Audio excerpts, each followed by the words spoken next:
৭০ বছরেও তরুণী রেখা যেভাবে ত্বকের যত্ন নেন অভিনেত্রী। ৭০ পেরিয়ে গেলেও যেন বয়স থমকে আছে রেখার কাছে। বলিউডের চিরসুন্দরী এই অভিনেত্রীকে দেখে বয়স বোঝার উপায় নেই।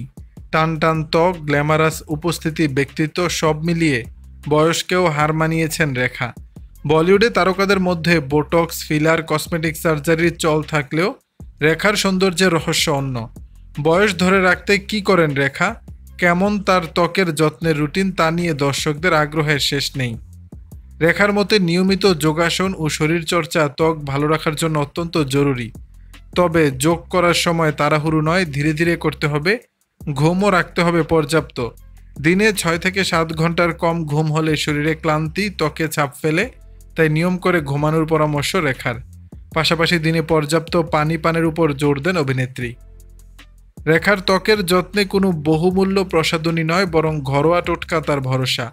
এক সাক্ষাৎকারে রেখা জানান, মুখে ফুসকুড়ি হলে চন্দন বেটে লাগান। তাছাড়া ডিম, দুধ, মধু মিশিয়ে তৈরি করা ফেসপ্যাক ত্বকে ব্যবহার করেন তিনি। এই টোটকা শিখেছেন নিজের মায়ের কাছ থেকেই। বাইরের তেল, ঝাল খাবার থেকে দূরে থাকেন রেখা। শুটিং থাকলে সারাদিনের খাবার বাড়ি থেকে নিয়ে যান। পাতে থাকে সেদ্ধ ডিম, মৌসুমি ফল, শাকসবজি। দর্শক, বিষয়টি নিয়ে আপনাদের মতামত জানাবেন নিচের কমেন্ট বক্সে।